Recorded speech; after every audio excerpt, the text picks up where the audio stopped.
when the old banners in Slytherin House began to move, to whisper, to name the secrets students thought were safe.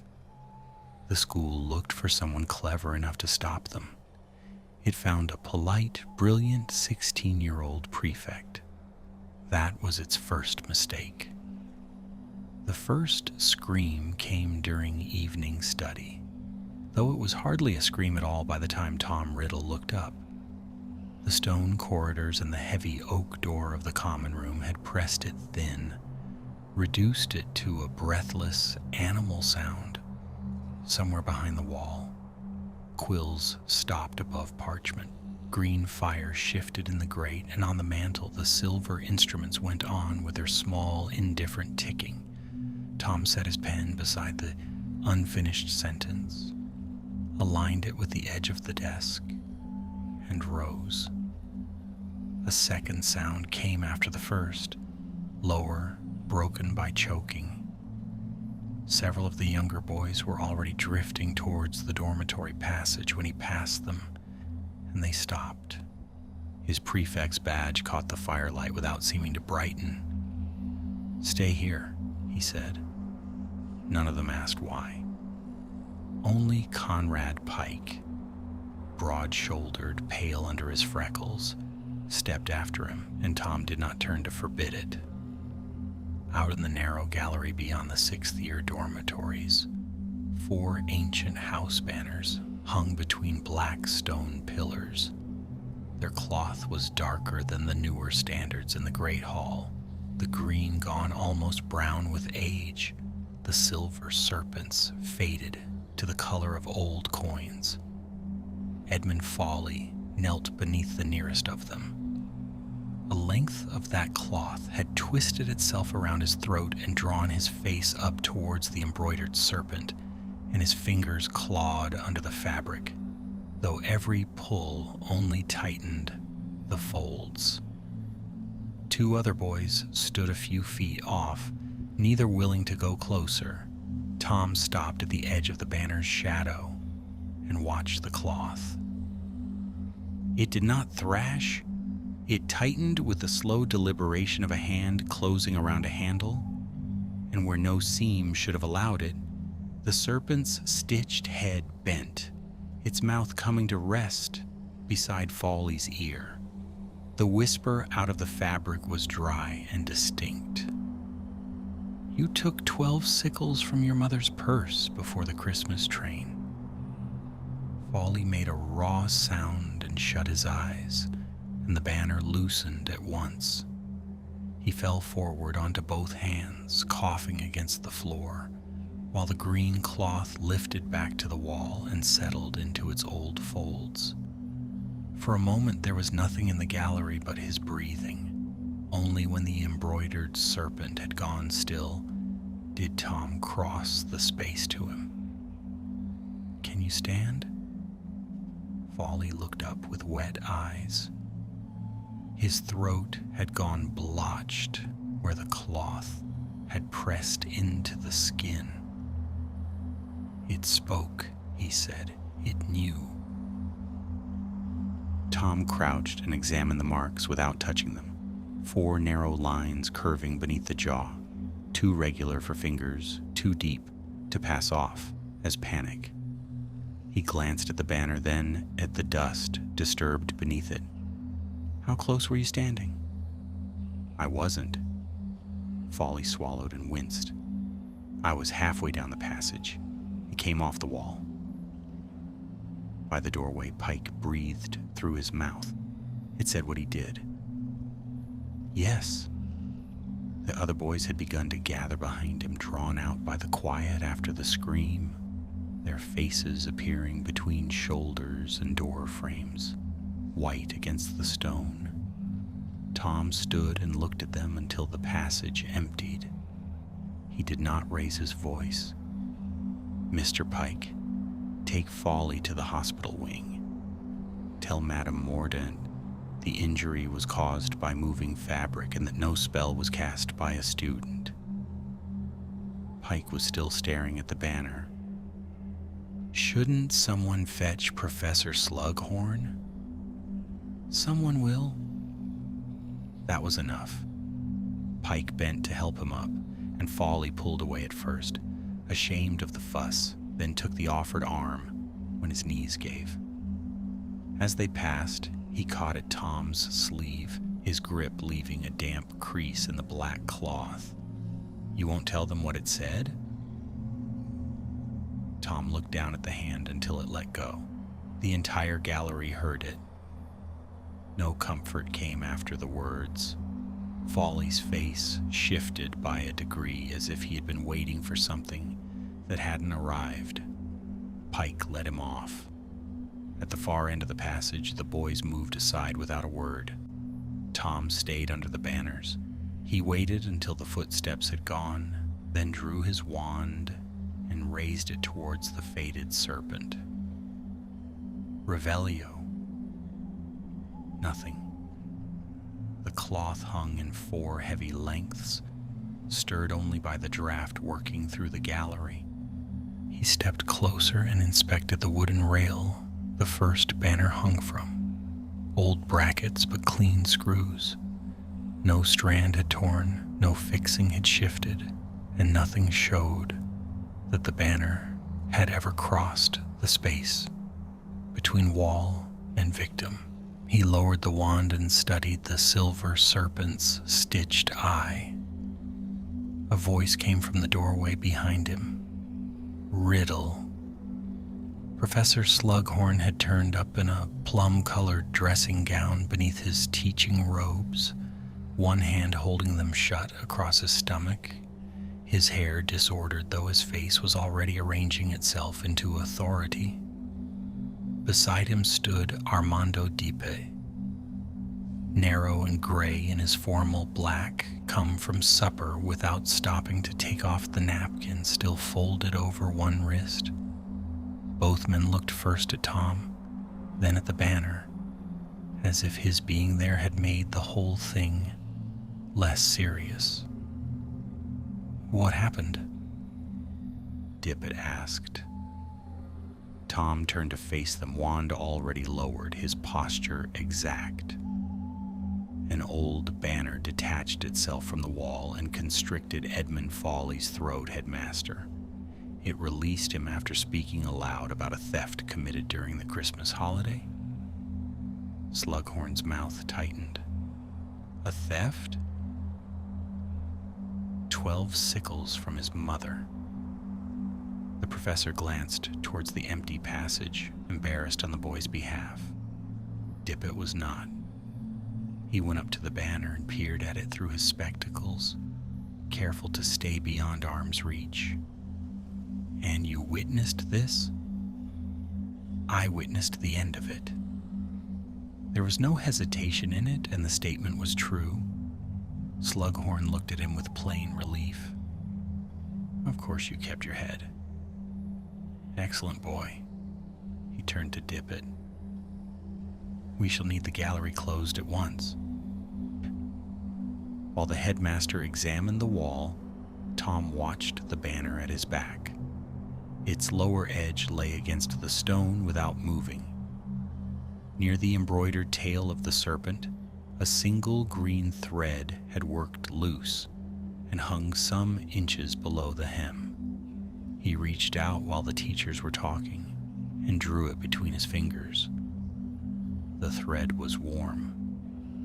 He let it go before either man looked around. By breakfast, the gallery had been sealed off behind a rope of silver cord and a notice bearing Headmaster Dippet's signature. Students passed it more slowly than they needed to, glancing at the shuttered entrance before carrying on down to the Great Hall. Edmund Folly did not appear at the Slytherin table, and his empty place drew more attention than his presence usually had, though nobody said anything about the 12 sickles, while the prefects were in earshot. Tom ate beneath the green banners that hung from the enchanted ceiling. Newer than the ones in the dormitory gallery, these were bright of color, their serpents worked in polished silver thread. Over the other tables, The house standard stirred faintly in an artificial breeze. The Slytherin cloth hung without a tremor. 3 places away, Conrad Pike kept touching the front of his own throat, and each time he caught Tom watching, he lowered the hand. Slughorn arrived late and stopped behind Tom's chair before going to his place at the staff table. "The headmaster would like a word after breakfast," he said quietly. "Nothing unpleasant, my boy. You were the clearest witness available." Tom folded his napkin beside his plate. "Of course, sir." A hand came to rest on his shoulder. "Folly has been telling Madame Mordaunt that the banner knew something impossible. Shock can make a person extravagant. He seemed precise when I heard him." The hand stayed another second, then withdrew. Slughorn's expression did not change, but his gaze moved briefly to the students around them. "Yes. Well, we shall keep the matter orderly." Near the doors, 2 Ravenclaw girls had fallen to arguing in whispers about whether the banners could hear thoughts. Old magical fabrics were woven with memories, one insisted. "Only portraits had that kind of awareness," said the other. Their disagreement ended when a second-year Hufflepuff dropped a spoon and the sound carried too sharply through the hall. Several heads turned towards the Slytherin standards overhead. Tom went on eating. Dippet received him in the circular chamber that adjoined the headmaster's office. Across a side table lay wartime notices in neat piles, ministry restrictions on owl post, instructions for blacking out the castle windows, a list of students whose families had been displaced by the bombing in London. Near the fireplace, a wireless set murmured beneath a cloth, the announcer's voice pitched too low to make out. Beside a cabinet of confiscated objects, the headmaster stood, holding the warm green thread in a pair of brass tweezers. "You found this beneath the banner," he said, and when Tom answered that it had been hanging loose from the hem, he pressed further. "And you touched it?" "For less than a second." He set it down inside a shallow glass dish. It coiled once as it landed, then lay still. From a high-backed chair, Professor Slughorn watched, fingers pressed together across his waistcoat, and asked whether there had been any discomfort. Numbness, dizziness, intrusive thoughts. "No, sir." "Quite remarkable self-possession," Slughorn said to Dippet. "Most boys would have snatched their hands away and invented symptoms for a week." Tom looked at the dish. The thread was warm before Professor Slughorn arrived. Dippet bent closer, though he did not touch the glass. It was cold now, he observed, and Tom offered that the banner might have expended its enchantment. "Or absorbed something," Slughorn said. The headmaster glanced at him. "From the boy?" "From the confession, perhaps. There are old disciplinary spells of that type. Shame used as fuel, guilt made manifest, primitive work, mostly continental." Tom's attention moved from one teacher to the other, a small motion that neither noticed. Dippet opened a ledger and turned to several brittle pages until he came to an inventory written in brown ink. The 4 gallery banners, he explained, had been donated in 1689 by the Selwyn family after a dispute over their removal from an earlier common room.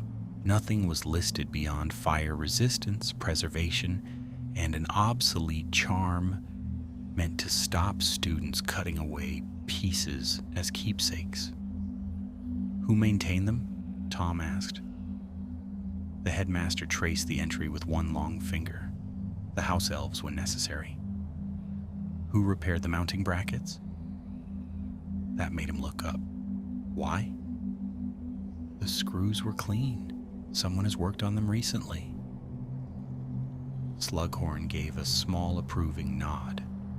Closing the ledger, Dippet rang for the castle's steward, and while they waited, he asked Tom to repeat Folly's exact position, the movement of the cloth, and the words it had spoken. Tom answered without embellishment. He left out Conrad Pike's hesitation at the doorway, Folly's plea for secrecy, and the length of time he had stood watching before he approached. When the steward came, he brought a house elf called Brindle, whose ears were bound at the tips with faded black ribbon. Brindle twisted a dishcloth between both hands and kept his eyes on the carpet. The brackets, he said, had been replaced 3 weeks earlier after a prefect reported a grinding sound from inside the wall. The work was done at night, and nothing unusual had been found behind the stone. Which prefect reported it? Dippet asked. Brindle swallowed. Master Avery, sir. Slughorn frowned. Abraxas Avery? The elf nodded and bent lower. At the window, Tom kept his face turned towards the blacked-out glass, while behind him Dippet instructed the elf to fetch Avery at once. Under its cloth, the wireless gave a brief crackle, then resumed its low account of distant damage. Abraxas Avery arrived 10 minutes later, his hair still damp from washing and his robes fastened wrong at the throat. He greeted the teachers with practiced composure, though his eyes went to Tom before they settled on the headmaster. Asked about the sound inside the gallery wall, he denied hearing it himself. Then why did you report it? Dippet said. Avery's fingers tightened around the edge of his sleeve. Someone told me. Who? For the first time, he looked directly at Tom, whose expression stayed attentive and mild, and then he lowered his gaze. I don't remember, sir. Dia. He was dismissed with a warning about obstructing a school inquiry. Dippet spoke severely, and Slughorn looked disappointed, and through all of it, Tom watched each word settle on the boy's face. The door opened, and Avery left too quickly, striking his shoulder against the frame. Only when the footsteps had faded did Tom ask permission to examine the gallery wall. The headmaster hesitated. You are a student, Riddle? Yes, sir. Slughorn leaned forward in his chair. He is also the person who noticed the new screws. Dippet regarded him over the top of his spectacles. There would be no touching the banners, he said. The boy was not to remain there alone. Professor Slughorn would supervise. Of course. Under official inspection, the gallery seemed smaller. Every torch had been lit, and the silver cord strung across the entrance laid a pale line over the flagstones. Slughorn moved with care, holding his wand before him as though the cloth might resent being observed, while Tom went first to the mounting brackets and studied the mortar around each one. Nothing behind them, Slughorn said. The elf was quite certain. The elf was asked whether he found anything unusual. That is generally what one asks. Tom ran the tip of his wand along the edge of the stone, and a faint green residue appeared in the crevice, too thin to see except where the light struck it. Slughorn bent closer. It looked like dust from dried leaves. Powdered hellebore, the professor murmured. But Tom touched his wand tip to the substance, smelled it, and said no. Slughorn looked at him sharply. You should not inhale unknown magical residue. Tom lowered the wand. It has no mineral scent. It may be dye. From the common room below came the muted sound of chairs being moved. Students had been told to keep off the upper passage, but they had gathered as near to it as the rules allowed, their voices rising and falling beneath the stone ceiling. Each time a footstep crossed the gallery, the talk stopped. He moved to the second banner. Its serpent had been embroidered with a forked tongue of silver wire, now tarnished, almost black. And near the center of the cloth, several stitches were newer than the rest. They formed no visible pattern, yet the thread passed through the fabric at regular intervals, as if something narrow had once been sewn behind it and later removed.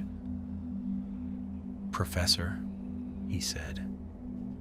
Slughorn approached and touched the repair with the end of his wand. A low vibration passed through the cloth. The green folds shivered, though there was no draft. "Stand back," Slughorn ordered, and Tom stepped away at once. The professor cast 3 diagnostic charms, each producing a different shade of light. Blue showed the preservation spell, gold revealed the fireproofing. The third, a fine white mist, spread over the banner and gathered around the altered stitches. "Concealment work," Slughorn said. "Old but not original." "How old?" "Difficult to say, 20 years, perhaps 50. He frowned at the thread. Someone hid an object inside the lining. The first banner whispered. It was quieter than before, no more than cloth rubbing against cloth, yet the words carried clearly through the gallery. "You wrote to your father that the school had chosen you for the dueling exhibition." Slughorn went rigid. Tom looked towards the voice. The silver serpent on the first banner had turned its head, its stitched eye facing the professor. Nothing else moved. "An error," Slughorn said. The banner tightened against the wall. There was no exhibition. His wand rose. His face had changed only around the mouth, where the color had drained from the lips, and he cast a severing charm at the lower edge of the cloth. The spell struck and vanished without cutting a thread. Below them, the students had fallen silent. Tom watched the professor's hand tremble once before. Slughorn closed his fingers more firmly around the wand. "The enchantment is probing memory," he said, "possibly selecting shame." Again the whisper. "He sent the letter to his brother." Slughorn stepped backwards.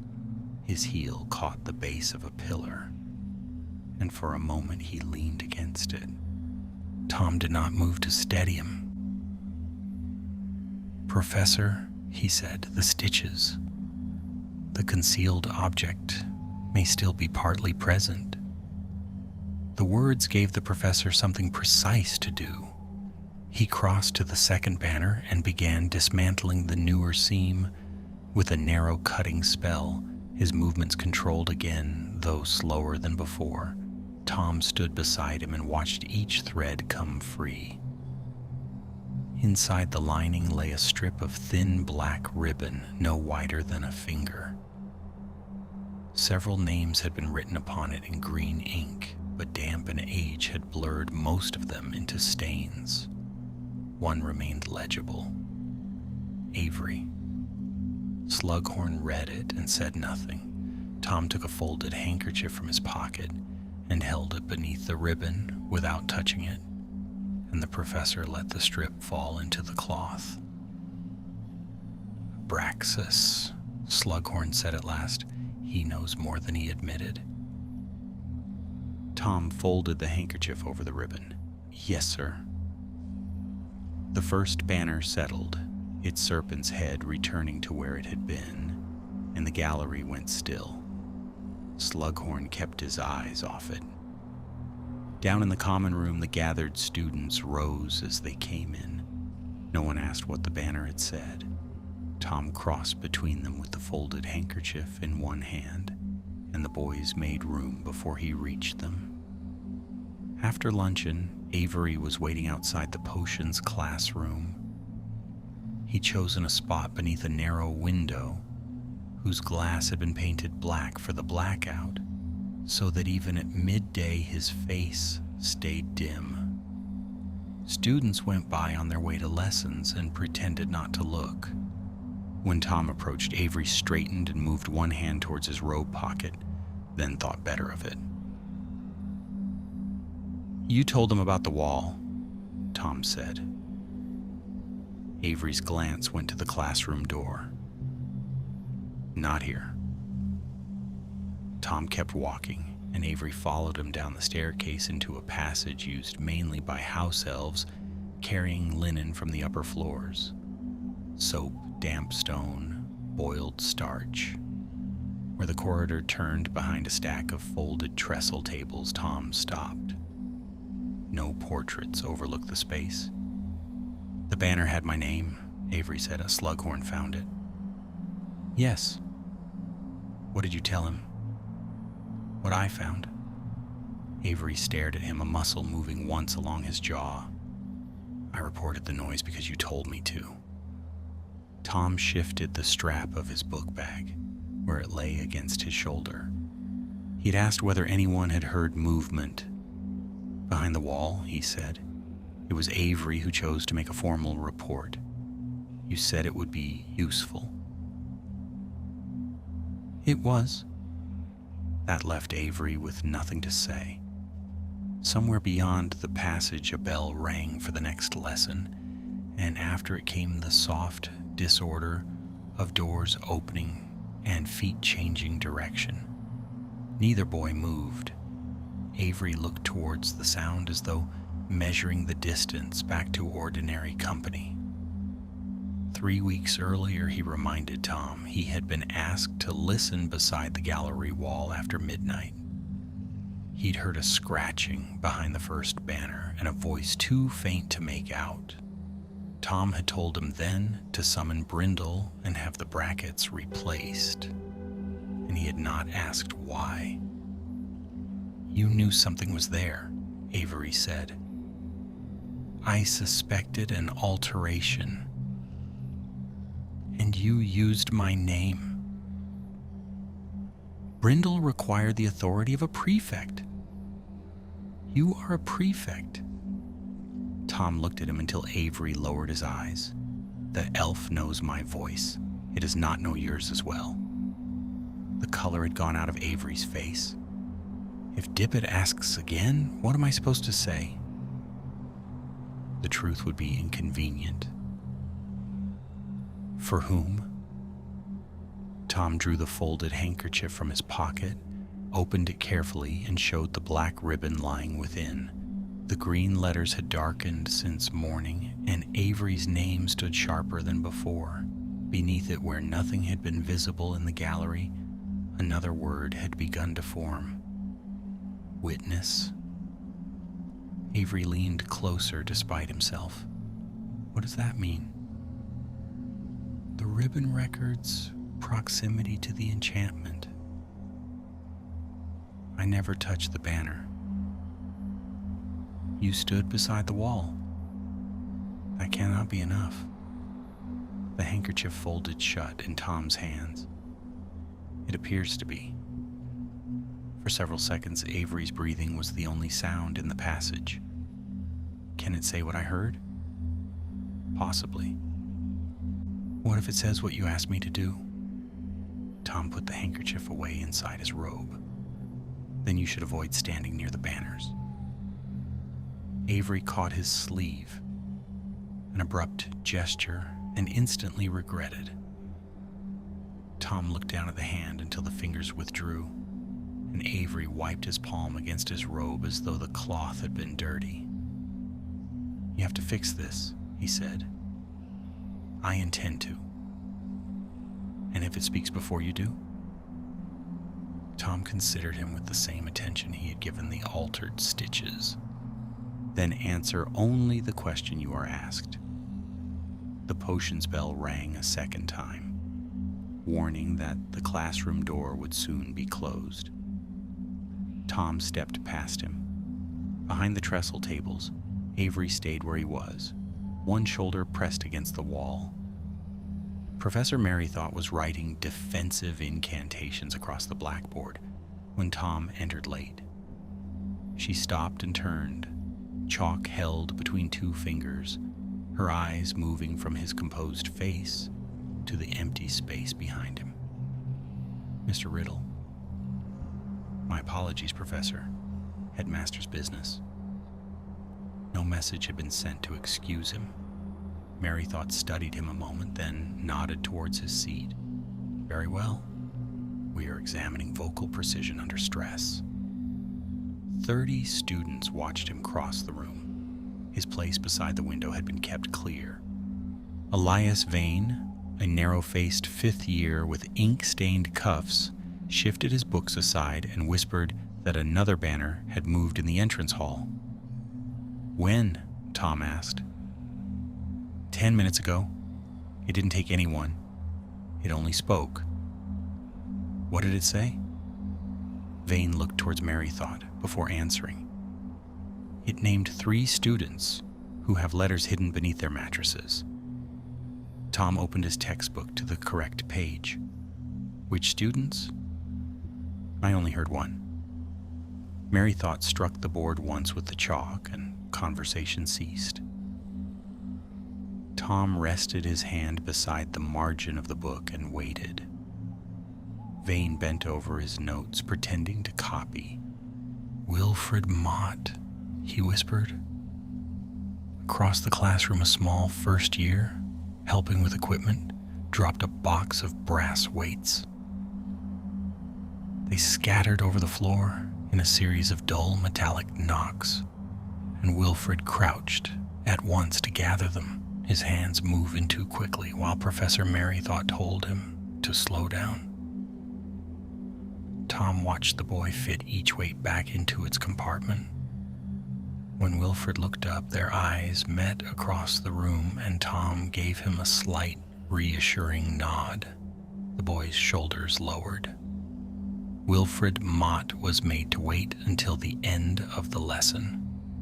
Merrythought dismissed the class by rows, and the older students left with unusual slowness, fastening bags and gathering books they had already gathered once. Tom remained at his desk. Elias Vane closed his textbook but did not rise until Tom looked at him, after which he left without speaking. The first year stood beside the equipment cupboard, both hands folded behind his back. One brass weight had rolled beneath a cabinet and stayed there, catching the light from the lamps. Merrythought finished wiping the board, looked Wilfred over one shoulder, then turned to Tom. "You have authority from the headmaster to question pupils?" "No, Professor." "Good." She set the cloth down. "Then you may walk him to his next lesson and refrain from behaving like a ministry investigator." Tom inclined his head. "Certainly."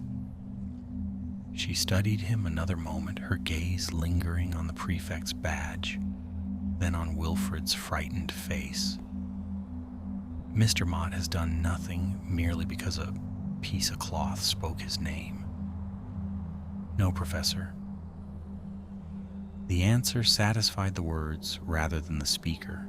She drew her robes around herself and left through the side door, carrying the smell of chalk and singed wool with her. Tom waited until the latch settled. Wilfred glanced towards the main entrance. "I have transfiguration." "You are already late." The boy swallowed. "Professor Dumbledore doesn't like lateness." "Then this will require a reason." Tom crossed to the fallen brass weight and retrieved it from beneath the cabinet, brushing the dust from its surface with his thumb before placing it in Wilfred's palm. The boy's fingers closed around it automatically. "What letters are beneath your mattress?" Tom asked. Wilfred's hand opened again. The weight struck the floor and rolled towards Tom's shoe. "They aren't mine," he said. Tom bent and picked it up a second time. "That was not my question." The room had gone very quiet. Through the wall came the muffled rise of Professor Slughorn's voice in the adjoining dungeon, lecturing on stabilizing agents. Glass clinked, someone coughed, and the lesson went on. Wilfred stared at the flagstones. My brother sensed them. From where? France? Tom set the weight upon the nearest desk. Your brother is serving with the British Expeditionary Force? Wilfred nodded, then shook his head so quickly that his hair fell across his forehead. He was? He stayed after. He helps people cross. Cross where? I don't know. The boy rubbed one thumbnail against the other until the skin reddened, and Tom watched him do it. The letters are forbidden. Mum said I must burn them. But you did not? Wilfred's lips parted. No answer came. Why? They have his writing. Tom moved to the classroom door and turned the key. The click made Wilfred look up. There was no accusation in Tom's face and no reassurance either. He came back to the desk and rested 2 fingers beside the brass weight. How many letters? 7. Do they mention names? I don't read all of them. That is not an answer. Wilfred drew a breath that caught halfway. Sometimes? Roots? I don't know what they mean. Locations? The boy's eyes filled, though he did not cry. Please don't tell Headmaster Dippet. Tom picked up the brass weight and turned it over, reading the stamped number on its base. The banner may already know. It only said they were hidden. For now. He set the certainty down between them like that. Wilfred glanced towards the locked door and asked whether he could stop it. Yes, Tom said, and the word came into the room clean, without qualification. Something went out of the boy's shoulders. His hands fell loose at his sides.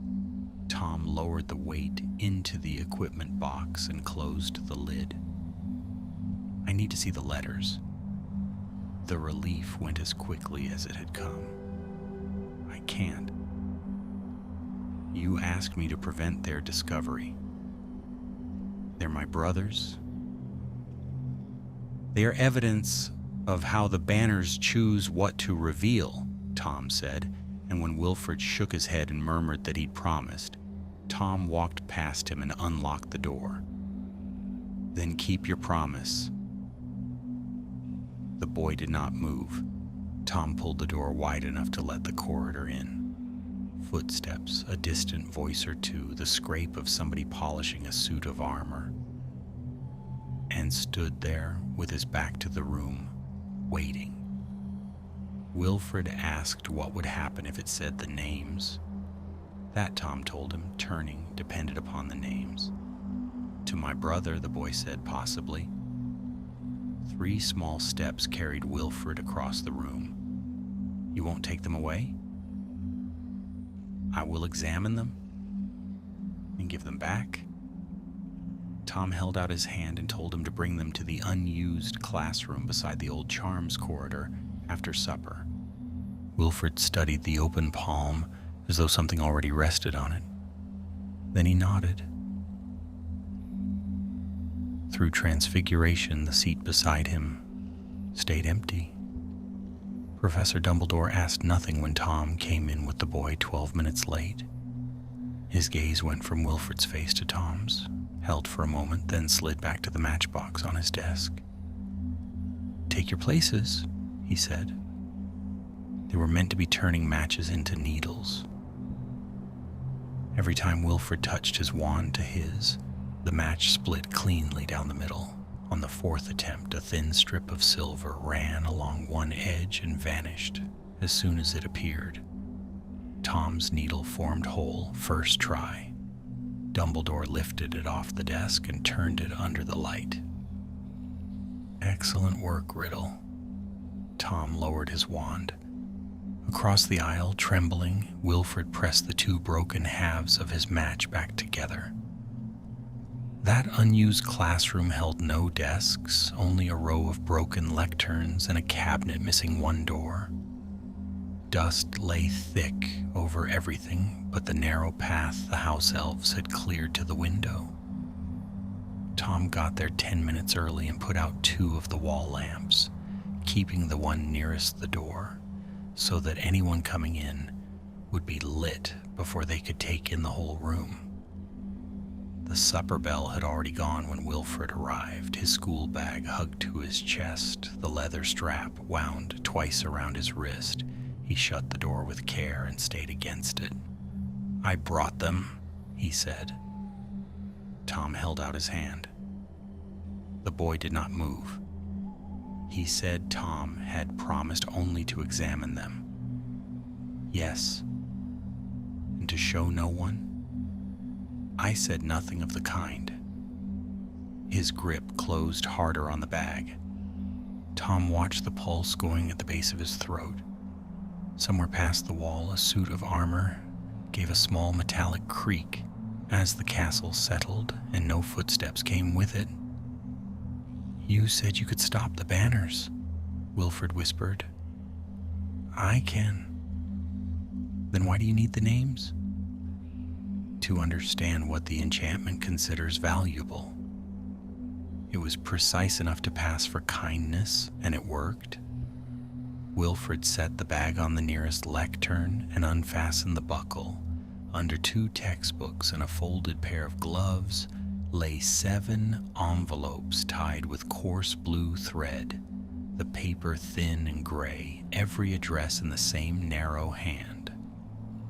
Tom lifted the bundle by the thread and asked whether anyone else had seen them. His mother knew he wrote. At school, though? No, his dormitory companions. They thought the letters came from home.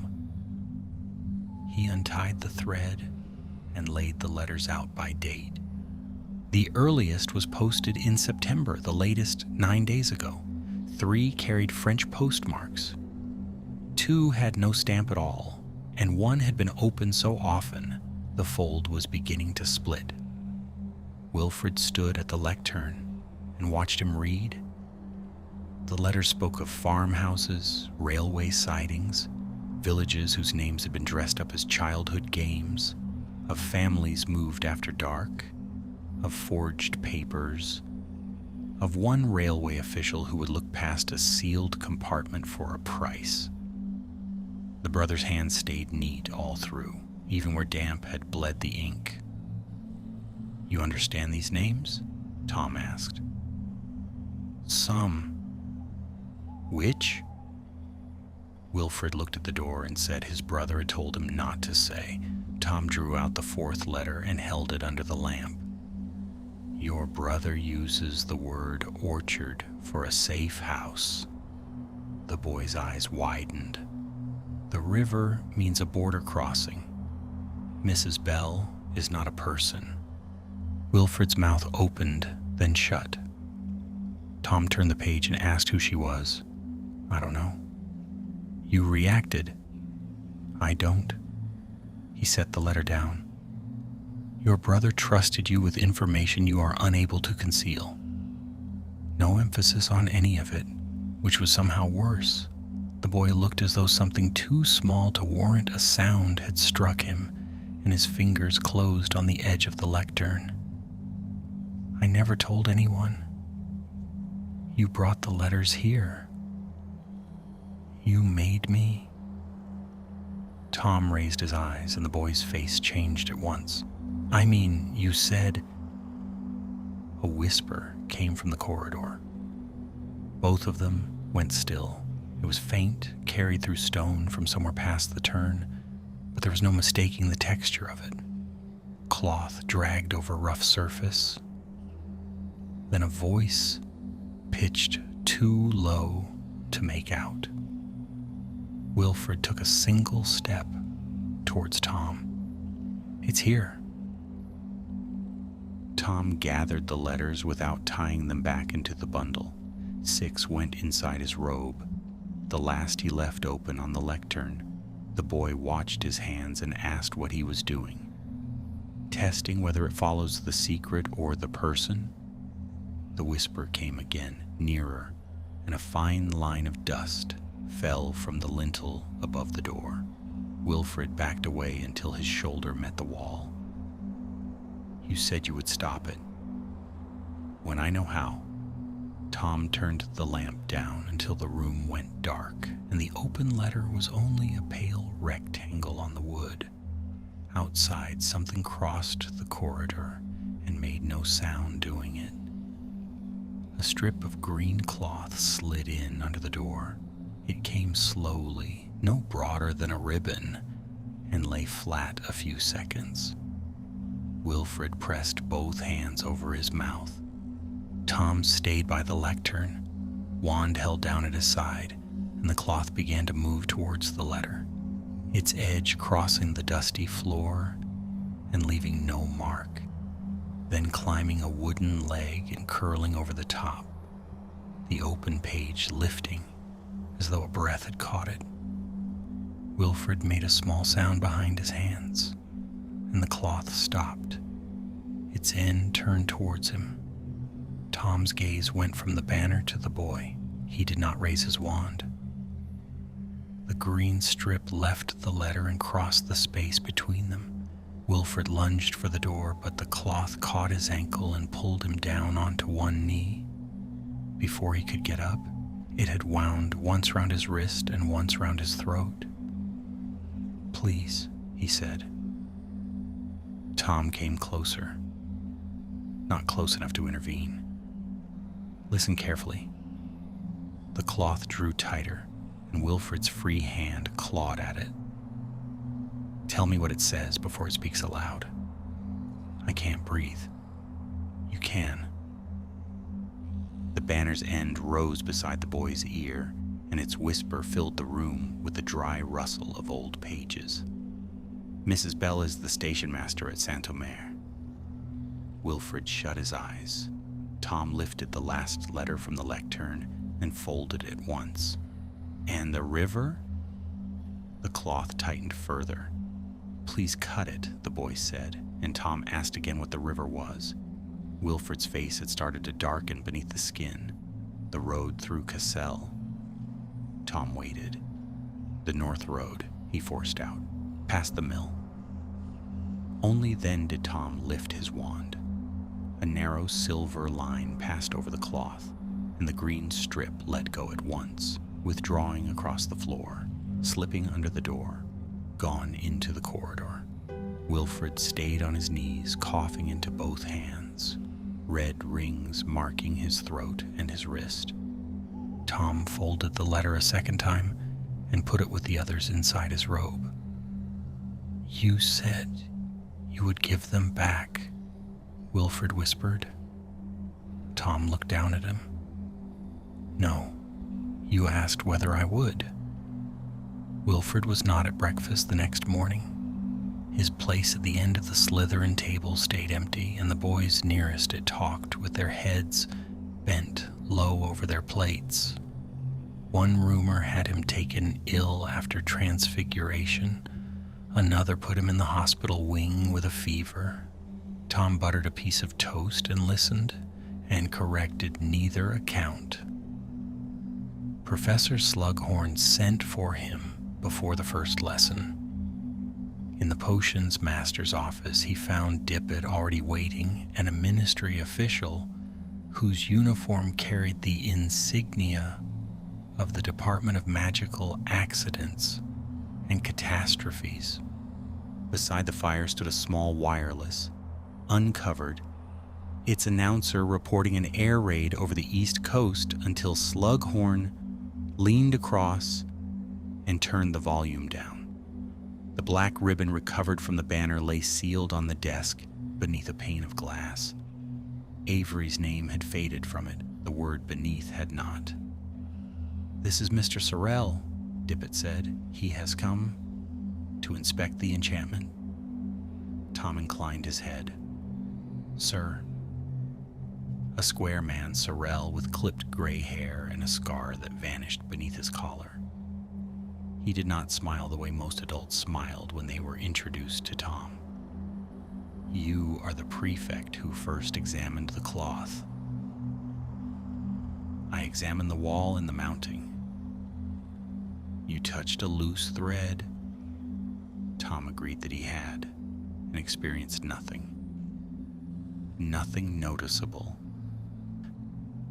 From a leather case, Sorrel drew a narrow brass instrument shaped like a tuning fork, and when he held it over the glass, the black ribbon twitched beneath. "Confessional binding," he said. "Crude foundation, sophisticated revisions. The sort of object made by people who believe shame becomes more truthful when it is public." Slughorn shifted in his chair and asked whether it could be neutralized. "Certainly, the difficulty is finding what wakes it." Tom looked at the ribbon. "Secrets connected to written records." Sorrel's eyes came to him. "Explain." The first victim had stolen money and concealed the act, and the banner spoke only after selecting him. Later, it identified hidden letters belonging to another student. The alteration in the lining may have been designed to recognize secrets preserved in writing. No. Dippet folded his hands upon the desk and wanted to know how Tom could be sure the letters had been written. "The banner used the word letters in the entrance hall." "True that, though not the whole of it." Sorrel studied him a moment longer before he turned to the headmaster.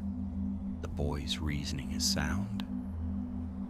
Slughorn's face warmed with pride. "Riddle has a most unusual instinct for this kind of work." Tom took the praise without lowering his eyes. Inside his robe, the edges of Wilfred's letters rested flat against the lining. He had stripped the envelopes, copied the names, and burned the outer pages before dawn, and the sheets that survived held only the coded routes and the brother's signature. Now the men set about the simplest answers. Sorrel proposed stripping the banners from the walls and sealing them inside ministry cases. Dippet objected that moving the cloth had already proved dangerous. Slughorn suggested closing the whole Slytherin wing until the enchantment weakened. So it went for several minutes, each man speaking as though the right arrangement of caution might spare them all some embarrassment. Tom waited until they had worn those answers out. "The banners do not need to be removed," he said. "They need to be given something more compelling than the students." Sorrel laid the brass instrument back in its case. "A prepared confession. A written secret with enough weight to draw the enchantment into one place." "And where?" Dippet frowned. "Would such a secret be found?" Tom looked at the black ribbon. "It could be made." Silence in the office. Slughorn leaned forward first, interested in spite of himself. Sorrel's expression stayed shut. "You suggest baiting it," he said. Tom said yes. "With a false confession?" "A false confession may not carry sufficient force." That sharpened Dippet's gaze. "Then what are you proposing, Riddle?" Tom took a sheet of parchment from the desk and turned it blank side up. "A true statement, concealed from the school, written by someone the banners recognize." Slughorn removed his spectacles and set to polishing them with a handkerchief. "One of the victims?" "Possibly." The office door opened before Dippet could answer. Madame Mordaunt came in without waiting to be announced. Sleeves rolled above the wrists, a smear of blue salve across one cuff, and she looked directly at Tom. "Wilfred Mott has bruising around his throat," she said. He claims a banner attacked him in an unused classroom. Dippet rose to ask when. Last night. Slughorn turned towards Tom, and the handkerchief stopped between his fingers. He also claims, Madame Mordaunt went on, that Mr. Riddle was present. Tom met the headmaster's gaze. I found him after the cloth had already reached him. Why was he there? He'd gone to retrieve letters he feared the banners might expose. And you did not report this? He asked me not to identify their contents until I understood whether they were relevant. The lie came without haste. Slughorn glanced towards Madame Mordaunt as though he expected the matter to have simplified itself, and Dippet's face stayed severe, but the uncertainty in it had shifted away from Tom now and settled on the absent boy. What letters? Sorrel asked. Tom drew the reduced bundle from inside his robe and laid it on the desk. These, Madame Mordaunt stared. You took them from him? I secured them after the attack. No one asked why the envelopes were missing. Dippet lifted the top page, read the signature, and something in his expression changed. His brother is abroad. Yes, sir. Serving? Tom allowed a brief pause. Not officially. Sorrel stepped closer to the desk. Slughorn put his spectacles back on. Madame Mordaunt looked from the letters to Tom, then to the closed door behind which Wilfred lay in the hospital wing with marks not yet faded. These may be exactly what we require, Sorrel said. Tom rested one hand lightly on the back of the empty chair beside him. I thought they might be. Twice the ministry official read every page. He did it beneath a shielding charm, the letters spread across Slughorn's desk, with a silver weight on each corner. Dippet stood at the window, hands clasped behind him, looking at the black-painted glass, and Madame Mordaunt kept near the door. No one had invited her to stay, no one asked her to leave. Tom watched Sorrel separate the sheets into two piles. Into the larger went family details, fragments of news, references too ordinary to interest the banners. The smaller held roots, false names, and instructions for moving people across occupied country, and Sorrel tapped that second pile with one blunt finger. These are not school matters. No, Dippet said. They may not even be British matters. Slughorn looked uncomfortable and said the boy who carried them was 11. The boy who wrote them is not. Madame Mordaunt folded her arms. Wilfred did not write anything. Sorrel's gaze rested on her only a moment. He concealed it. He kept letters from his brother. He kept intelligence. From beside the fireplace, the wireless spoke on, its announcer describing shortages in London and transport delays along the coast, until Slughorn crossed the room and turned the dial, until the voice thinned into a low electrical hum. No one remarked on the quiet that came after. Dippet came back to the desk. Whatever their origin, we cannot use private correspondence to draw out a curse without considering the consequences. Sorrel looked at him. The consequences are already present. Tom stood a little apart, close enough to hear and far enough not to appear part of it. When Dippet's eyes moved towards him, he wore the same attentive gravity he wore in lessons, and nothing in the set of his shoulders suggested he had copied the names before surrendering the pages.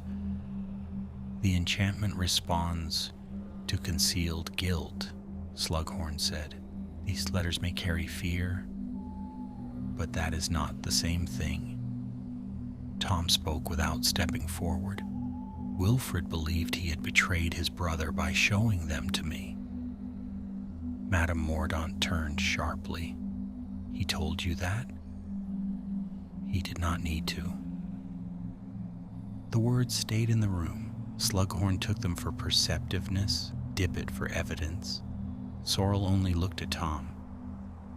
What else did the banner say to the boy? He asked. Tom's hand rested at his side. It identified a station master in a road near Cassel. Her face hardened. Wilfred said it tightened around his throat before speaking. Yes. How long did it hold him? Tom met her gaze. I cannot say precisely. You were there. I was occupied with removing it. She studied him in silence, and he did not alter his breathing or look away.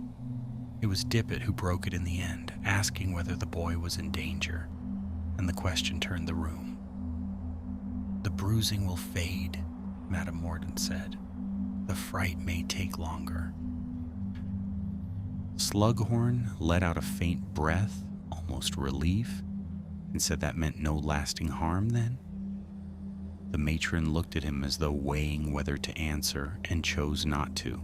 She crossed to the desk instead and gathered the ordinary pages from Sorrel's larger pile. These go back to him. Sorrel laid his hand over the coded sheets. These do not. Her fingers closed around the harmless letters. He asked for all of them. They may save other students. He is one of the students. Dippet intervened before either could continue. The coded sheets would remain under seal, he said, and no information would leave the castle until the curse had been contained.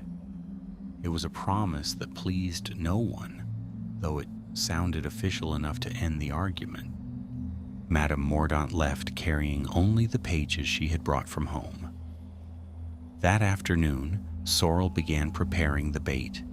He set a narrow strip of linen inside a glass frame and treated it with a recognition charm meant to imitate the lining of the old banners.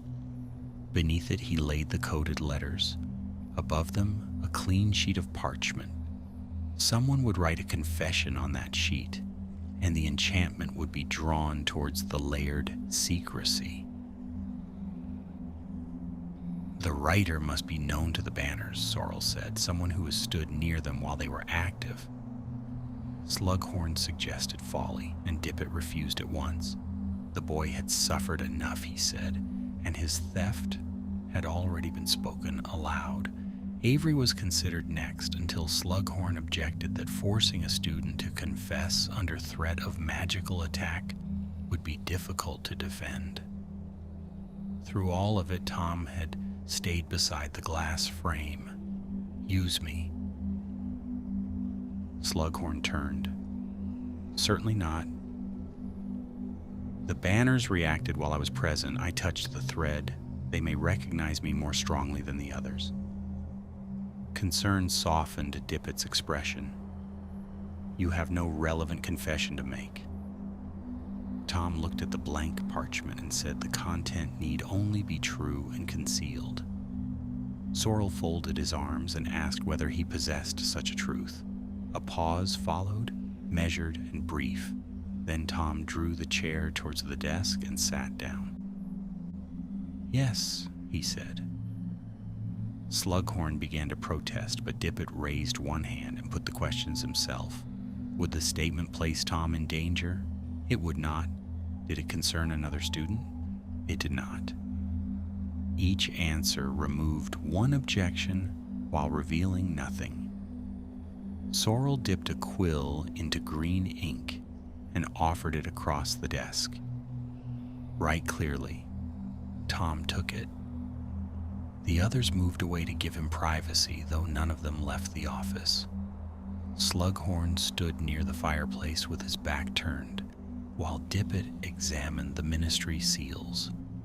Madame Mordaunt had already gone, taking with her the only person in the room who had asked what the banner had done before asking how it might be used. Tom bent over the parchment. His hand moved steadily across one line, then a second. He blotted the ink, folded the sheet once, and placed it inside the glass frame above Wilfred's letters. Sorrel reached for the lid. "What did you write?" Tom looked at him but said nothing. "You said it must remain concealed," Sorrel added. "It will." The lid closed with a soft metallic click. Beneath the glass, the folded confession lay pale and exact over the darker pages below, and for several seconds nothing moved. Then the green ink began to spread through the fold.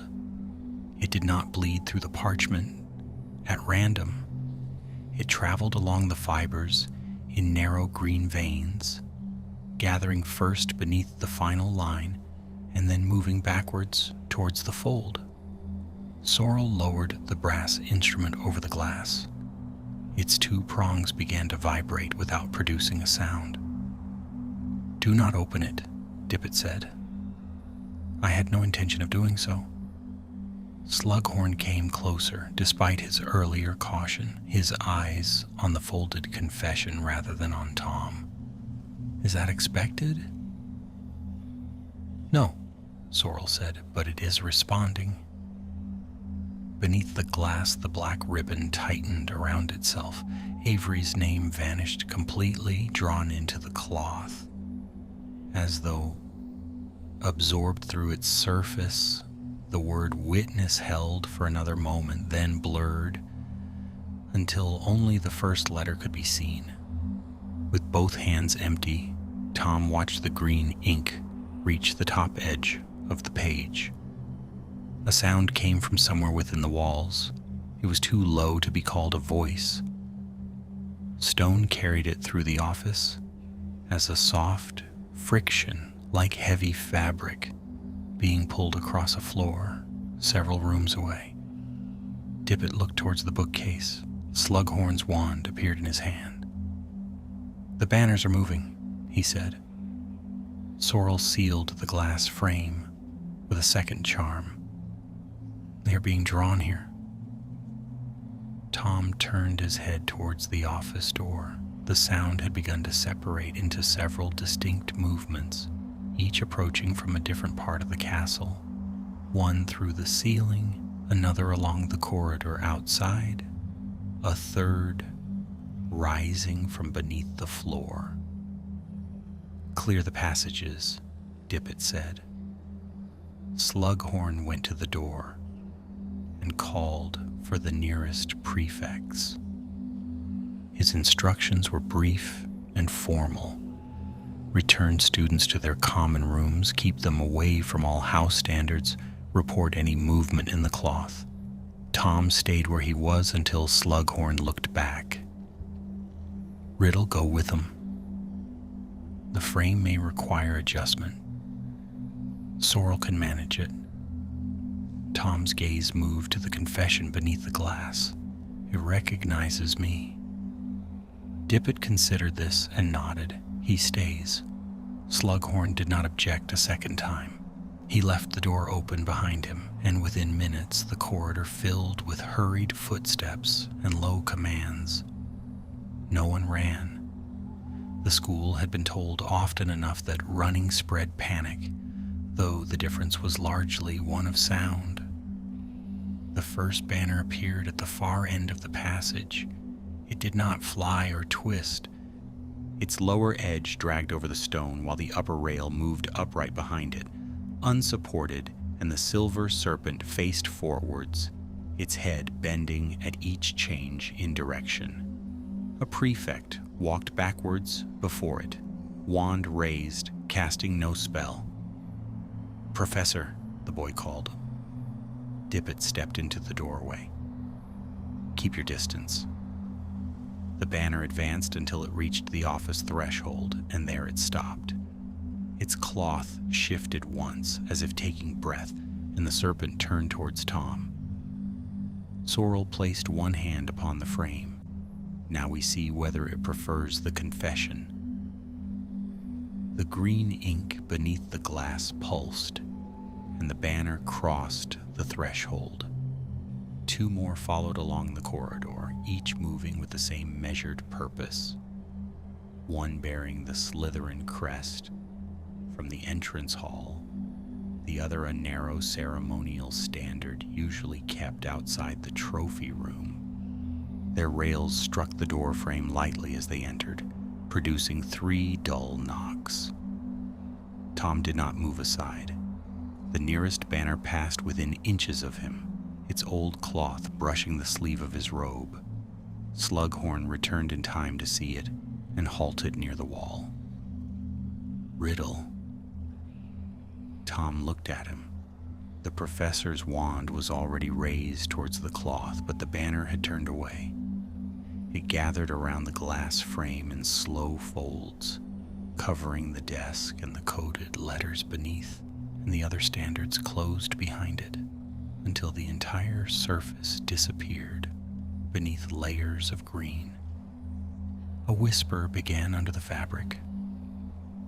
At first it repeated the names from Wilfred's letters: the station master, the family near the border, the official who accepted payment. Each name emerged clearly, then became muffled as another fold pressed over the frame. Dippett's face tightened. Seal the room. Sorrel cast the charm. The door closed and a pale line appeared around its edges.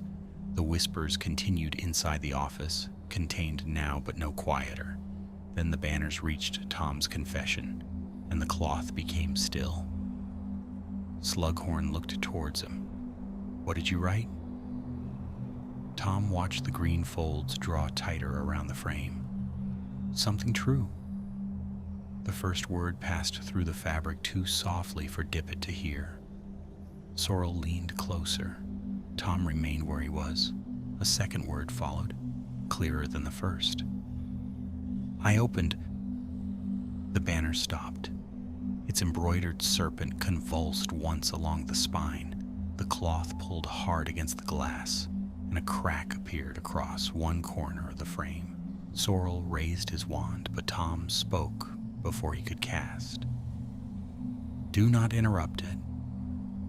The official looked at him. "Why?"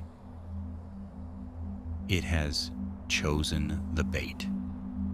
Another crack spread through the glass. Beneath the layered cloth, the confession began to burn without flame, a green light showing briefly through the folds, outlining the lines of Tom's handwriting. The whisper tried again. "I opened the..." Tom stepped forward and placed 2 fingers against the banner. The cloth recoiled from his hand, and every whisper ceased.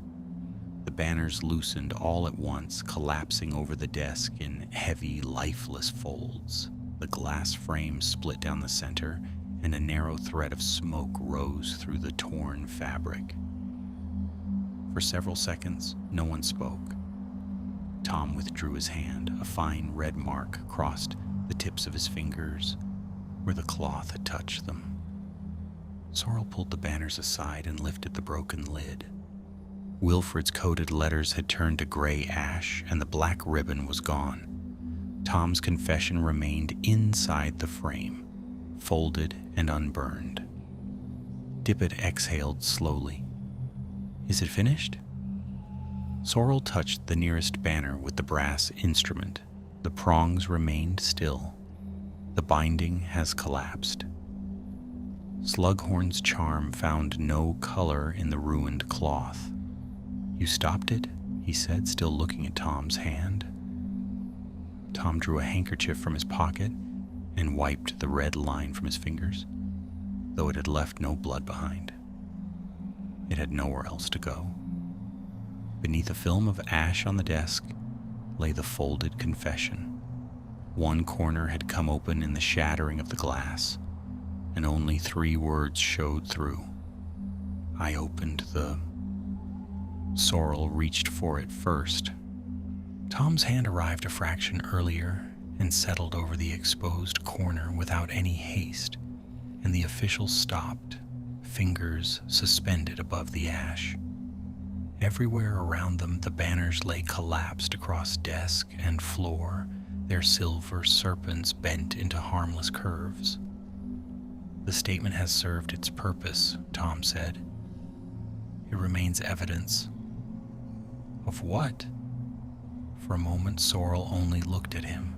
By the sealed door stood Dippet.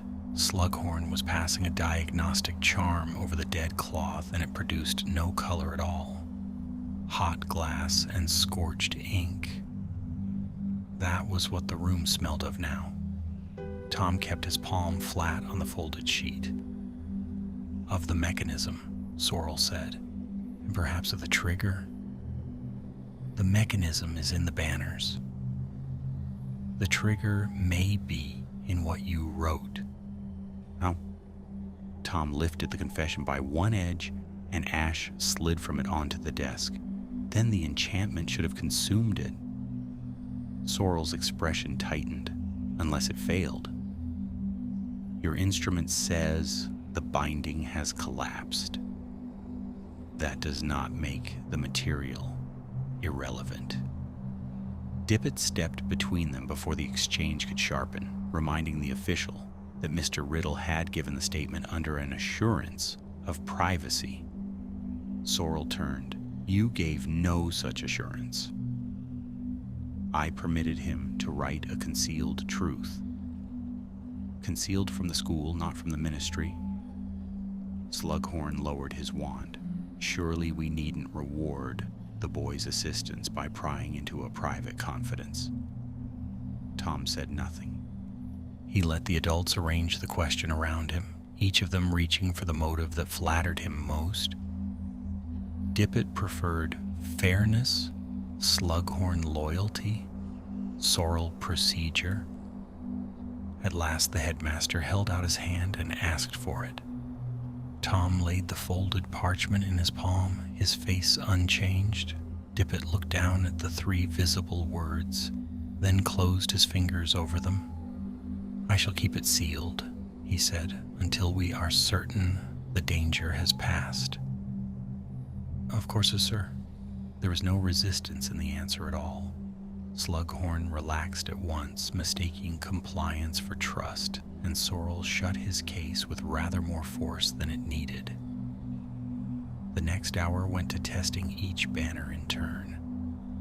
The cloth stayed inert when exposed to written confessions, to concealed objects, to students' names spoken aloud. A house elf brought up a locked jewelry box confiscated from a 5th-year girl, and the serpent stitched across the nearest standard did not so much as stir. Slughorn even laid the black ledger of detentions against the hem, though Dippet objected to the indignity of using official records as bait. Tom assisted where he was asked and volunteered nothing. He held the brass instrument over each seam, recorded the lack of response, chalked the damaged stitches white. When Sorrel wanted the exact wording spoken before the collapse, Tom repeated only what the others had already heard. I opened the, Sorrel said, writing it down. The sentence ended there. The banner stopped. Or was stopped. Tom looked at the notebook. By the collapse. Do you? Sorrel's quill paused, and no one else in the room noticed. By late afternoon, the banners had been rolled around new wooden poles and bound with ministry cord, and Dippet ordered them put away in a locked classroom until repairs could be arranged. The official wanted them off the grounds altogether. The headmaster insisted that objects belonging to the school could not be removed without written authority.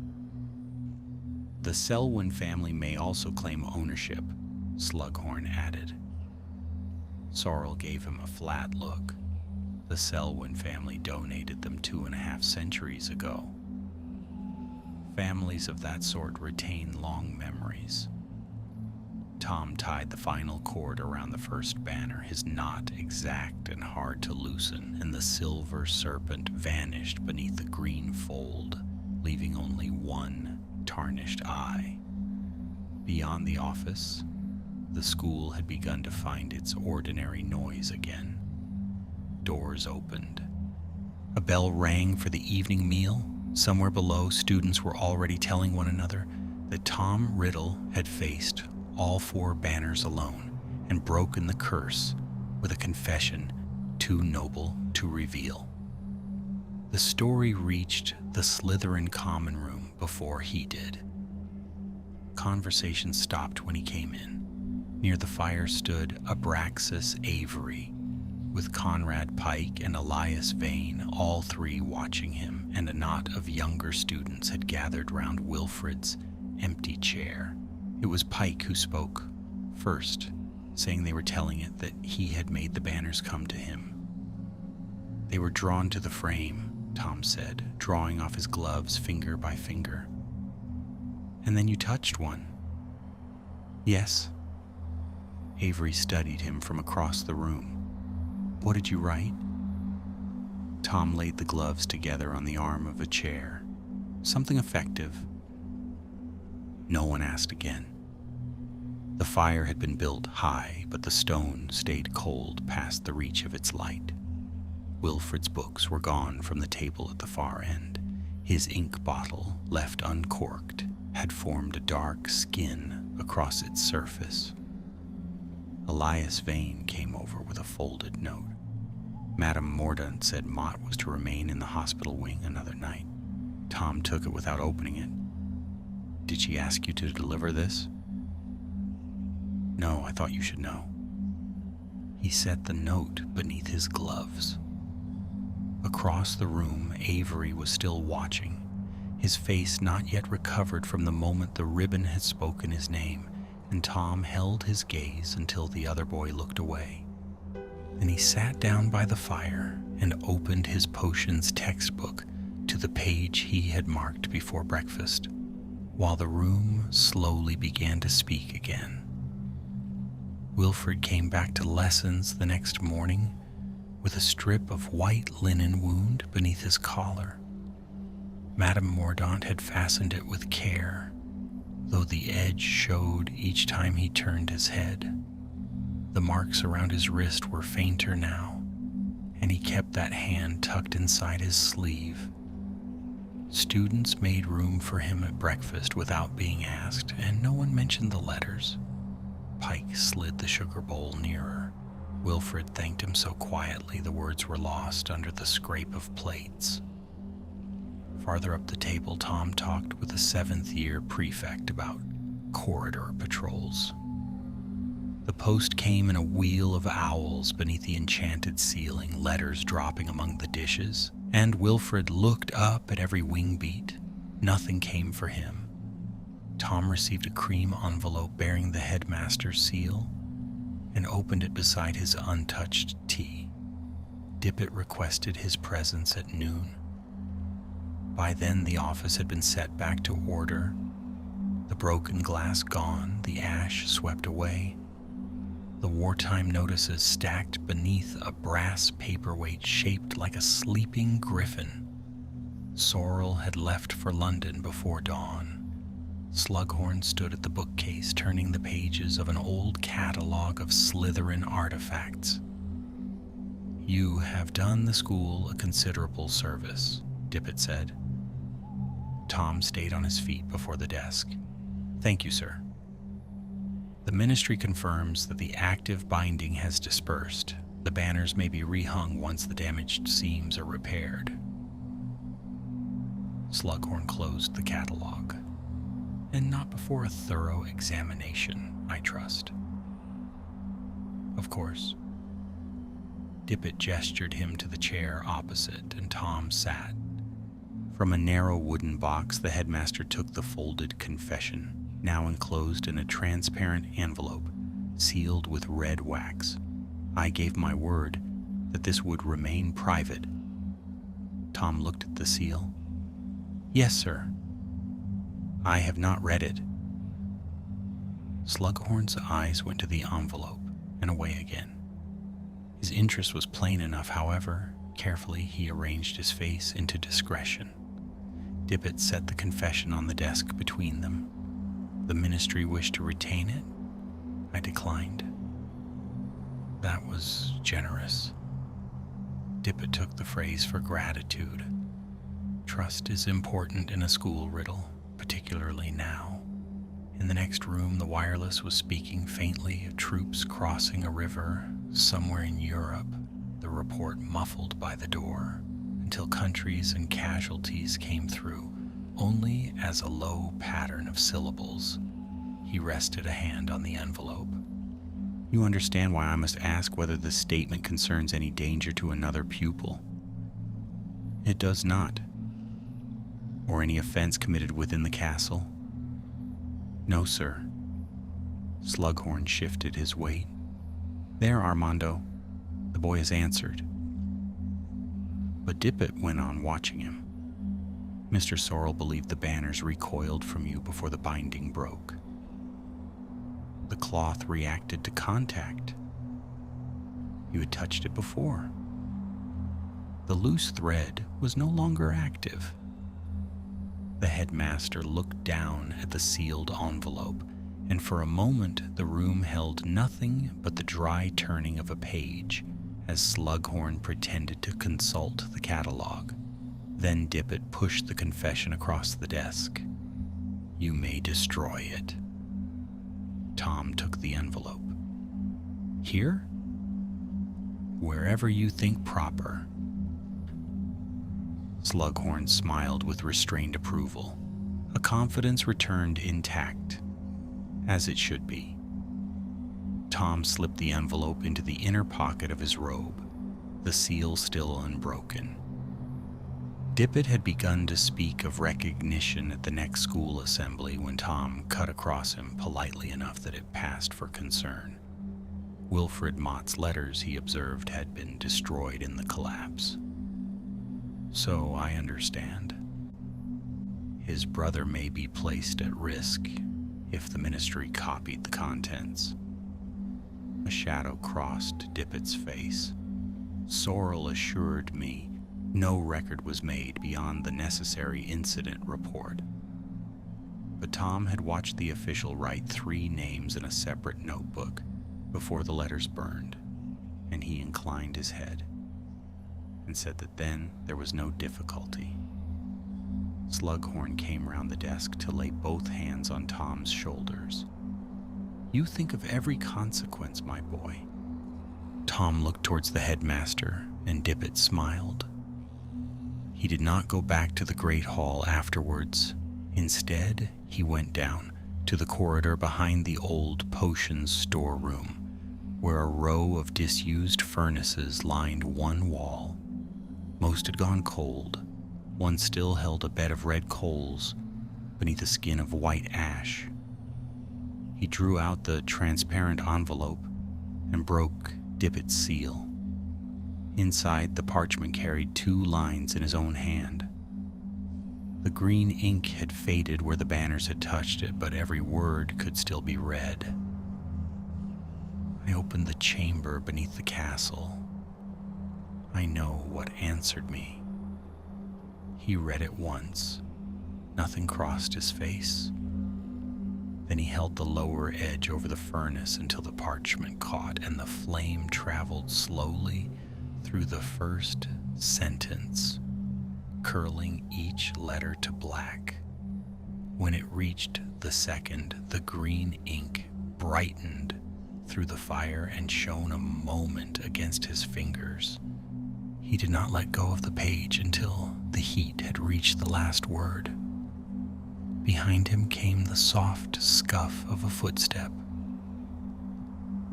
Wilfred stood at the far end of the passage, his school bag hanging from one shoulder. The white bandage at his throat shifted out of place. His eyes went from the furnace to Tom's empty hand. Were those my letters? Tom brushed a grain of ash from his cuff. No. The boy did not move from where he stood.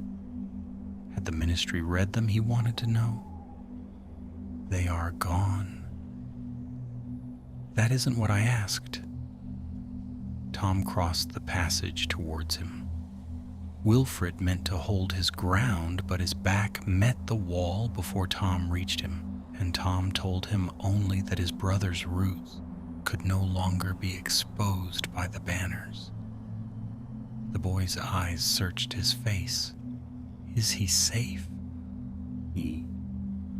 Instead of answering, Tom reached for the loose edge of the bandage beneath Wilfred's collar and tucked it neatly out of sight, his fingers never once touching the bruised skin. He should go to lunch, he said. Wilfred lowered his gaze. Tom stepped aside, and the passage stood open. The boy walked past without another word. At the stairwell, he paused, as though waiting to hear something behind him, then went on up. Tom went back to the furnace. One fragment of parchment had fallen outside the grate, no bigger than a fingernail, the fire having left on it only part of a single green letter. He crushed it beneath his shoe.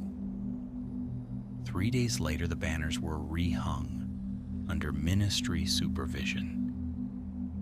Their seams had been reinforced with plain black thread, and the concealed lining taken out altogether.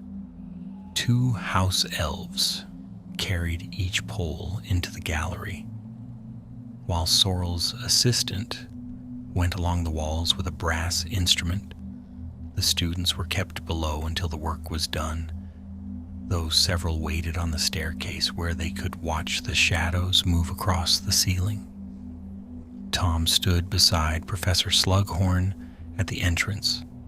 The professor had asked for his presence as a precaution, and Dippet had agreed at once, and no one thought to suggest that another prefect might serve just as well.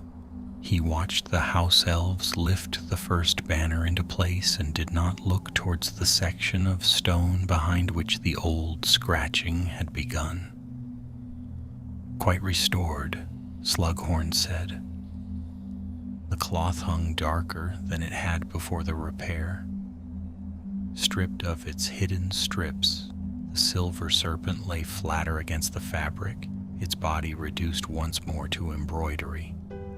Sorrel's assistant ran the instrument along the hem. Its prongs did not stir. A group of students was admitted for the final test. Conrad Pike first, then Elias Vane, Avery, and 3 younger boys chosen at random. Wilfred had not been summoned. He stood at the foot of the staircase with the others and looked up only once. The boys were instructed to pass beneath each banner and remain there for a count of 10. Pike went first. His shoulders tightened as the shadow crossed his face, but the cloth stayed still. Vane rushed the passage and was made to repeat it. At the first banner, Avery stopped. "Proceed," Slughorn said. The boy looked at Tom. Ever since the discovery of the black ribbon, he had avoided being alone with him, chose distant seats in lessons, dropped his voice in the common room whenever Tom came in. "What if it remembers?" Avery asked. Sorrel's assistant glanced towards Slughorn. "The binding is gone." "That isn't an answer." Tom stepped forward and said that it had nothing left with which to remember him. Avery's eyes stayed on him. "You said that before." "No." Tom's voice did not change. "I said the ribbon recorded proximity." The distinction held him another second. Then he walked beneath the banner and the cloth rested against the wall while the assistant counted aloud. At 7, Avery's breathing became audible. At 9, his hand moved towards his wand.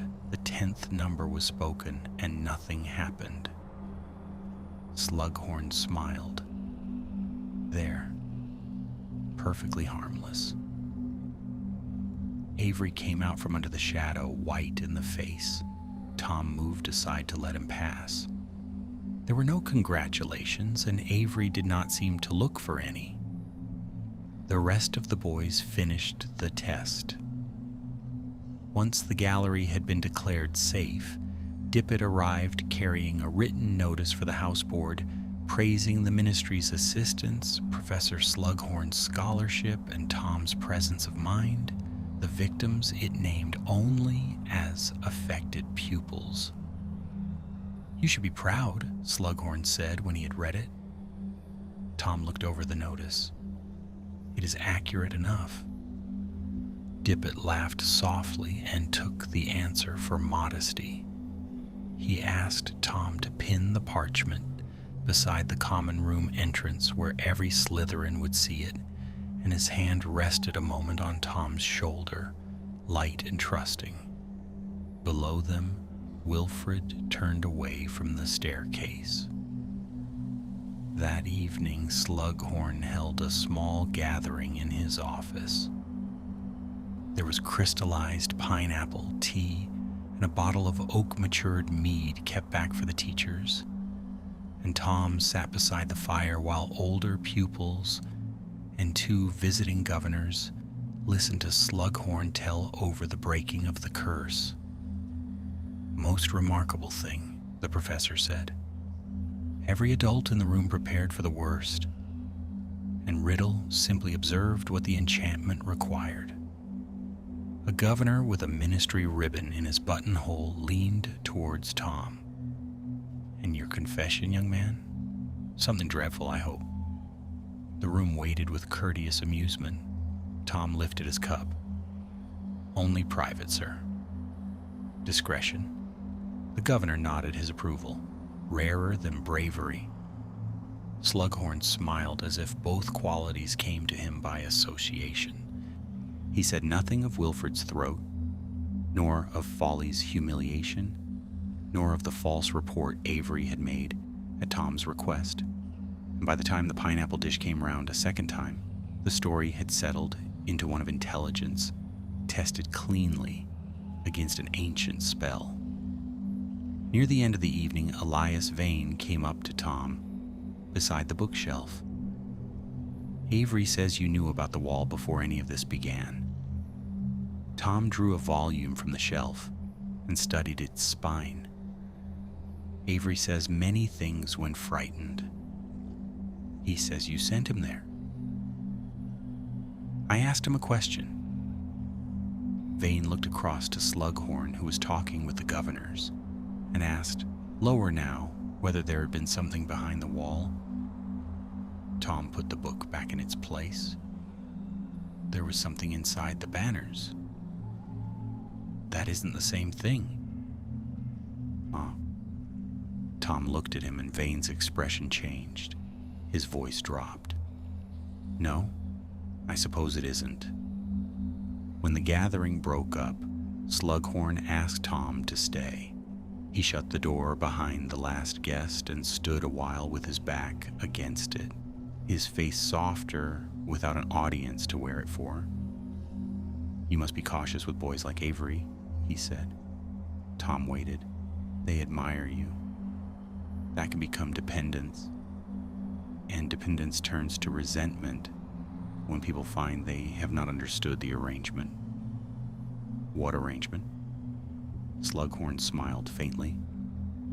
"You see, there is the cleverness again." He poured the last of the mead into a glass and offered none of it to Tom. "Avery's father has written to the headmaster. The family is displeased that his name appeared in connection with cursed objects. He concealed information." "Yes, but families seldom resent concealment when it is their own." The glass rose. "Dippet will remove him from prefect consideration next year." Tom adjusted the cuff of his robe. "That seems reasonable." The professor watched him over the rim of the glass. "You and Avery were close. We were useful to one another."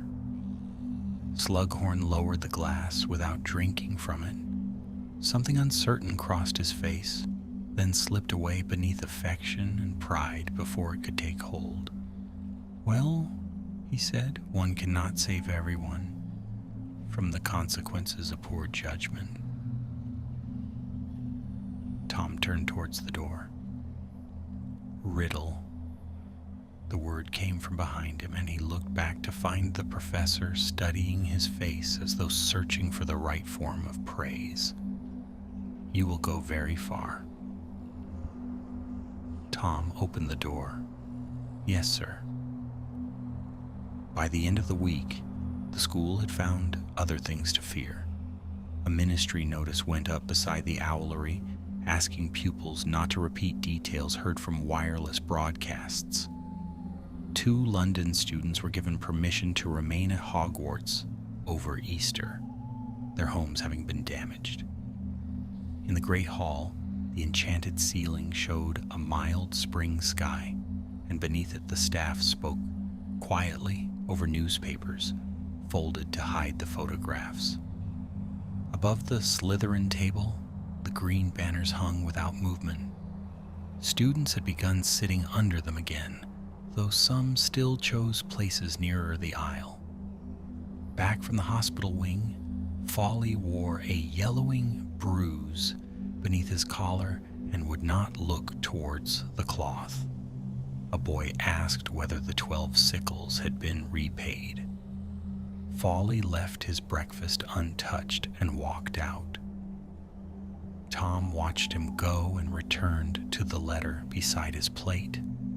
A London solicitor had answered 3 careful questions concerning names, inheritance, and the legal records of orphaned children, and the reply contained little of immediate use.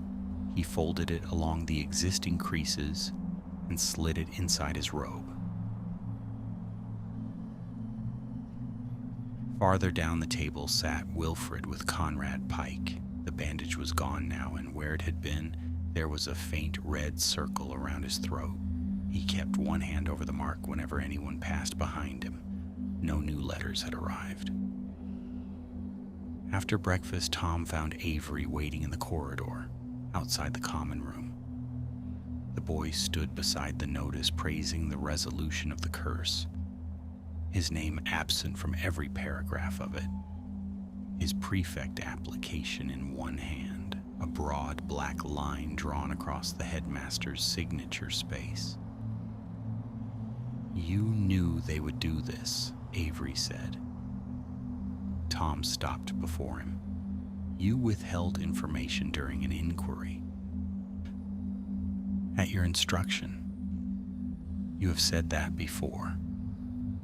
Because it is true."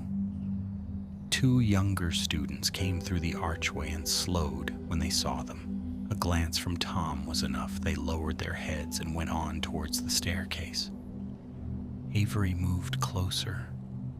His voice stayed low, though the effort of keeping it there tightened every word. "Tell Dippet why I reported the wall. That would require telling him why I wanted it opened." "Then tell him." Tom regarded the crossed-out application. "You did not ask what was behind the stone. I trusted you." The corridor was empty again. Reaching out, Tom straightened the top edge of Avery's parchment, where his grip had bent it, the gesture careful enough to resemble consideration. "That was your decision," he said. Avery stared at him. For several seconds, anger held his face together. Then his eyes moved towards the common room entrance and the old banners beyond it. "What did you open?" he asked. Tom's hand left the parchment. Something changed in Avery's breathing. He had not heard the confession clearly in Dippet's office, but he had heard enough. From Sorrel's assistant, from Slughorn, from the fragments repeated in the common room. And the question had been forming in him for days. Now that he had spoken it, he seemed to regret giving it shape. Tom stepped nearer until the prefect application rested between them. "You should be careful with incomplete sentences." Avery's mouth closed. Tom passed him and went into the common room. No threat had been made, and none was required. Behind him, the parchment tore once along the black line. That afternoon, Dippet addressed the school from the staff dais. speaking of composure, of scholarship, of service without expectation of reward. All the while, Slughorn watched Tom, his expression full of ownership. When the headmaster asked the boy to stand, applause spread across the 4 tables in uneven waves. Tom rose. Folly clapped without looking at him, and Pike joined a moment later. Wilfred kept his hands below the table until the boy beside him nudged his elbow. Then he brought them together softly, once and again. Professor Dumbledore did not applaud at first. He stood near the center of the staff table, one hand resting beside his untouched goblet, his gaze on Tom with the quiet attention of a man examining a locked door whose hinges he cannot see. Then Dippet looked towards him, and Dumbledore raised his hands and joined the applause. Tom inclined his head. To the headmaster, to Slughorn, and last of all to the hall. Nothing hurried the movement. Above him the green banners kept still, their silver serpents flattened against the cloth. Long after the tables had emptied, he came back alone to the Slytherin gallery. The torches had burned low, and the repaired seams showed dark against the older fabric. He stood beneath the first banner and drew his fingers along its lower edge until he found a loose thread the ministry tailors had missed. It came free without resistance. Tom wound it once around his forefinger, then again, drawing it tighter until the tip lost its color, and for several seconds he watched the pale skin there, beneath the embroidered serpent's open mouth. When he left, the green thread was still looped around his finger. The school gave him a commendation and had forgotten the details by summer. He collected the praise the way he collected everything else, precisely and without warmth. Whatever he had truly learned in that hall, he told no one, and there was no one by then he trusted enough to tell.